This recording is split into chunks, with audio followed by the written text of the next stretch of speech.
नमस्कार, मैं मित्रपाल और आप देख रहे हैं BM UK टीवी। इस वक्त लोकसभा नगीना में आज चंद्रशेखर आज़ाद की 2024 की चुनावी पहली रैली होने जा रही और तमाम बहुजन समाज के लोग अपना काम छोड़कर इस रैली का हिस्सा बनने आए और तमाम ये बुजुर्ग लोग हैं, इनसे बातचीत करेंगे क्या कहेंगे और कैसे चंद्रशेखर आज़ाद की इस रैली को देखते हैं। नाम क्या है? नई पार्टी जिंदाबाद है। नाम क्या है? चंद्रपाल सिंह। क्या कहे चंद्रपाल जी, लोकसभा में चुनावी पहली रैली है चंद्रशेखर आज़ाद की, कैसे देखते हैं? बढ़िया देखते हैं नेताजी, बढ़िया है चंद्रशेखर आज़ाद, ऐसी कोई बात नहीं है। तुमसे बताओ कि बढ़िया नेता हैं, आज के बढ़िया काम करेंगे, सब कुछ है कि उन्हें कामयाब होने मिलनी चाहिए जी। कैसे मानते हैं भाई? बसपा भी है, बसपा ने अभी अपना प्रत्याशी घोषित नहीं किया है, भारतीय जनता पार्टी ने अपना प्रत्याशी घोषित कर दिया है ओमकार, तो कैसे देखते हैं? हालांकि जो सपा और कांग्रेस है उसने भी अपना प्रत्याशी अभी घोषणा नहीं की है, क्या कहेंगे? कैसे देखते हैं भाई चंद्रशेखर की जीत को? कैसे देखते हैं चंद्रशेखर की जीत? ऐसे देखते हैं जो आदमी अपने काम के नेताओं में निकलने के लिए हैं वे बढ़िया हैं, इस टाइप पे उनकी वही चल रही है, ऐसी बात नहीं है। उनकी बहुत कुछ वो समस्या रखते हैं वे, छोटे बड़े के लिए सामान रखते हैं वे। चलिए ठीक है। और भी यहाँ पर एक कहीं ना कहीं इस रैली का हिस्सा बनने आया है और तमाम वो न्यूज मैं BM UK टीवी के माध्यम से दे रहा हूँ और बातचीत करना चाहेंगे। ये युवा कहाँ से आए हैं और क्या कुछ बात कहेंगे जी?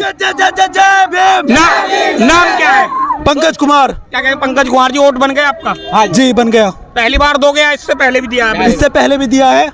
इससे पहले किसे दिया है? बहन जी को दिया है इससे पहले। अब की बार आपका चंद्रशेखर? अब की बार चंद्रशेखर। क्यों?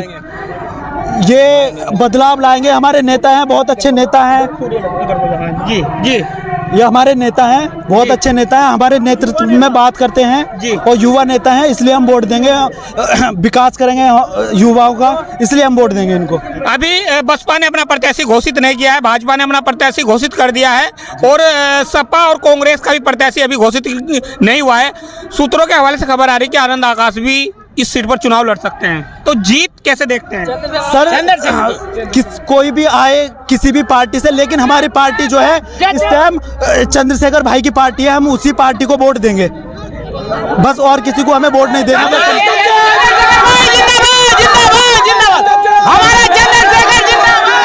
लगातार महिलाओं से भी बातचीत करना चाहेंगे, क्या कुछ कहेंगे जी? जी जी जी। क्या नाम है? हमारा आशा जी। आशा जी, तो आज रैली में पहुंचे हैं, क्या कहेंगे? क्या हम अपने चंद्र भाई को देंगे वोट? हम अपने चंद्र भाई को वोट देंगे। क्यों देंगे?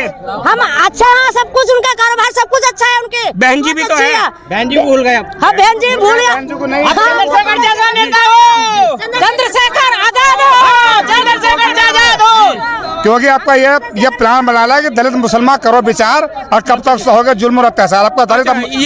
ये जो कम्युनिकेशन है दलित मुस्लिम का किसने बनाया है और क्या अभी तक अगर सूत्रों के हवाले से खबर आ रही है, काफी उम्र है आपकी वोट देते देते, बताया जा रहा है कि बसपा से यहाँ पर जो सूत्रों से खबर आ रही है कि आनंद आकाश भी चुनाव लड़ सकते हैं। देखो जी, आनंद प्रकाश आए या कोई भी आए, हम अपना चंद्रशेखर बेटे को कामयाब करके भेजना है, क्योंकि चंद्रशेखर आजाद ये वो व्यक्ति है जहीं भी कहीं भी हमारी दलित महिला पर या हमारी धी बेटी पर या हम पर अगर कहीं जुल्म होता तो वहाँ पहुँच जाता है। अभी क्या नाम जिला रामपुर में क्या नाम वहाँ वो कांड हुआ हमारा ऐसी समाज का, वो इतना 17 साल का हमारा बेटा था, वो मैं 60 साल का बुढ़ा खड़ा हूँ। हमारे जब 17 साल के हमारे बेटे को क्या नाम गोली मार कर प्रशासन ने हत्या कर दी, तो हम भाजपा को तो हम क्या नाम खत्म ही करना चाह रहे हैं यहाँ से।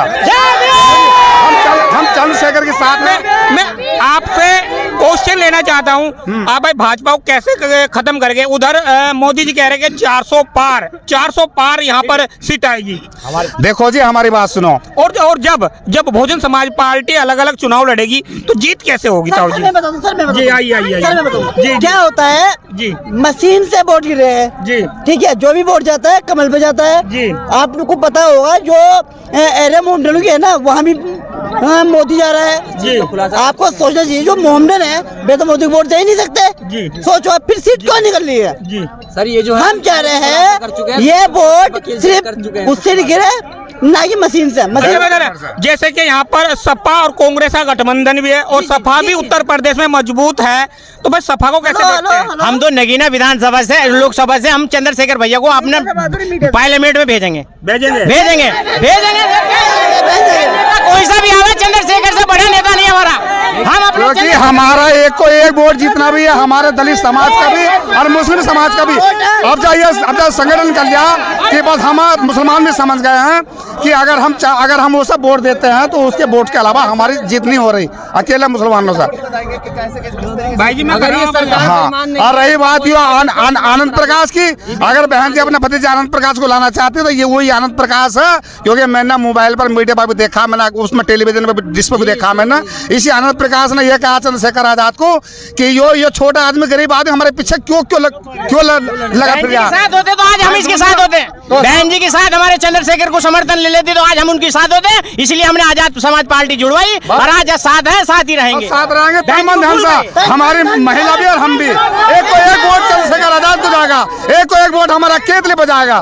चलिए, बातचीत करने के लिए बहुत बहुत धन्यवाद। और भाई साहब से भी बातचीत करेंगे। जी जी जी जी अरे जी जी जी जी जी अरे छोटा रोक जी। कैसे देखते हैं आज, कैसे देखते हैं इस रैली को? पहली चुनावी रैली है। देखिए, लोकतंत्र की इनकी बात का जवाब मैं दे दूं। लोकतंत्र की खूबसूरती है कि देश के अंदर हर व्यक्ति को प्रतिनिधि के रूप में अपनी जगह खड़ा होने का, और जनता उसको चुनती है, उसे मेंबर ऑफ पार्लियामेंट बनाने का अधिकार जनता के हाथों में होता है। अभी आपने कहा कि आकाश आनंद जी को बहन जी खड़ा करना चाहते हैं। सूत्रों के हवाले से जो खबर है, मेरा क्वेश्चन देखिए सूत्र आते हैं। अब आप मुझे बताइए कि हमने एक लंबे अरसे से 95 से और हमने 2021 तक बहन जी को देखा, और 2007 से लेके और 2012 तक हमने विधानसभा का चुनाव जितवा के बहन जी को मुख्यमंत्री फुल फ्लैश सरकार बनवाने का काम किया। अब आप मुझे बताइए कि बहन जी पूरे भारत में SC ST OBC माइनॉरिटी, दबे कुचले, शोषित, वंचित, पीड़ित, प्रताड़ित किसान मजदूर के साथ शोषण होता है, तो बहन जी क्यों नहीं बोलती? बहन जी इसलिए नहीं बोलती क्योंकि बहन जी जो है बीजेपी के दबाव में काम है। उसी के विरोधाभास को देखते हुए चंद्रशेखर एक बेहतरीन नेता है, इतना बेहतरीन नेता है कि इस देश की आवाज है कि चंद्रशेखर आने वाली देश की सत्ता पे काबिज होगा, और निश्चित रूप से इस देश के अंदर कमजोरों की, मजदूरों की, मजलूमों की लड़ाई लड़के इस देश के अंदर सम्राट अशोक का भारत बनाएगा, और पूर्णतः इस देश के अंदर संविधान को लागू करके समाज में समरसता, भाईचारा, बंधुत्व, प्रेम स्टैब्लिश करने का काम करेगा। इसलिए चंद्रशेखर आजाद जी को नगीना लोकसभा से मेंबर ऑफ पार्लियामेंट 2024 हम लोग बनाकर संसद में भेजेंगे। क्या मानते हो, लगातार भारतीय जनता पार्टी सत्ता में है और 400 पार का नारा दे रही है, तो किस तरह से क्या कुछ? देखिए, इस देश के अंदर सबसे ज्यादा झूठे और सबसे ज्यादा झूठ की जो बेहतरीन डिग्री ले रखी है इस देश के प्रधानमंत्री नरेंद्र मोदी जी ने ले रखी है। अभी हाल ही में 5 राज्य विधानसभा चुनाव हुआ, तो 5 राज्य विधानसभा चुनाव में नरेंद्र मोदी ने खुद कहा था कि मैं 1100 का सिलेंडर 400 में दूंगा। जो आदमी 1100 का सिलेंडर 400 में नहीं दे सकता, तो हम कैसे मान ले 400 प्लस सीट लाएगा वो? तो इसका ये जुमला है। और इस देश के अंदर जितना कुराघात भारतीय जनता पार्टी ने इस देश के अंदर हमारे संविधान के प्रति करने का काम किया, साहू फूले अम्बेडकर के आंदोलन को मिट्टी में मिलाने का काम किया, तो हमें लगता है कि नरेंद्र मोदी चाहे कितने बड़े वादे कर दे, उसके पीछे एक लॉजिक है। क्योंकि इस देश के अंदर ईवीएम से वोटों की चोरी होती है। 8 अक्टूबर 13 का माननीय सुप्रीम कोर्ट का फाइनल जजमेंट है कि अगर आप ईवीएम से चुनाव कराना चाहते हैं तो फ्री फेयर ट्रांसपेरेंट तरीके से चुनाव कराइए। ये चुनाव आयोग का उल्लंघन करता है, सुप्रीम कोर्ट का उल्लंघन करते हैं, और वोटों में गड़बड़ी करके इस देश के अंदर सत्ता पे काबिज होकर हमारे विरोध में कानून बनाने का काम करते हैं। 18 लाख ईवीएम इस देश के अंदर गायब है। इसलिए हमारे लोग देश की संसद के बाहर खड़े होकर, सुप्रीम कोर्ट के बाहर खड़े होकर लोकतांत्रिक लड़ाई लड़ने का काम कर रहे हैं। और इस देश के अंदर जब तक हम जिंदा हैं 2024 के अंदर ईवीएम को खत्म करेंगे, बैलेट पेपर से चुनाव कराएंगे और सरकार में हिस्सेदारी लाएंगे। मान्यवर काशीराम साहब ने कहा था लगनी लूली सरकार होनी चाहिए। चलिए, बातचीत करने के लिए बहुत बहुत धन्यवाद। नाम क्या है सर? विपिन प्रधान। क्या कहेंगे विपिन प्रधान जी, पहला जो आया समाज पार्टी की पहली चुनावी रैली है, कैसे देखते हैं? मैं इसको इस नज़रिए से देखता हूँ, आजाद समाज पार्टी की पहली रैली नहीं है, ये बहुजन हिताय बहुजन सुखाय की पहली रैली है। ये नई सोच की पहली रैली है, नई उम्मीद की पहली रैली है। चंद्रशेखर आज़ाद एक नई उम्मीद लेकर आया है हमारे लिए, तो सब लोगों को साथ जुड़ के रहना चाहिए। क्योंकि मायावती तो अब गई और मोदी जी जुमलेबाजी कर रहे हैं, इस समाज को कोई नहीं देख रहा। तो हम तो ये चाहते हैं कि चंद्रशेखर भाई का साथ दो, क्योंकि ऐसा नेता बार बार नहीं आने वाला। दलितों का एक पहला नेता है जो कंधे से कंधा मिलाकर और साथ चलने वाला नेता है। तो ये पहली रैली नहीं है, ये पहली और आखिरी रैली भी हो सकती है अगर हम लोग साथ नहीं होंगे तो। इस रैली में दिखाना पड़ेगा कि भाई हम लोग इतने लोग चंद्रशेखर को सपोर्ट कर रहे हैं, इतनी संख्या में हमारा समाज चंद्रशेखर को सपोर्ट कर रहा है। अब ये दलित मुस्लिम भाईचारा है, दलित मुस्लिम एकता का संदेश पूरे देश को दिखाना है, ये समझो। चलिए, बातचीत करने के लिए बहुत बहुत धन्यवाद। और आज नगीना में कवरेज करने के लिए आए हैं और एक कहावत है कि जिस तरफ जवानी चलती है उस तरफ जमाना चलता है, और तमाम लोग यहाँ इस रैली में पहुँचे हैं। इन्होंने अपने विचार रखे। आप क्या सोचते हैं इस वीडियो के संबंध में? कमेंट बॉक्स में अपनी प्रतिक्रिया जरूर दें।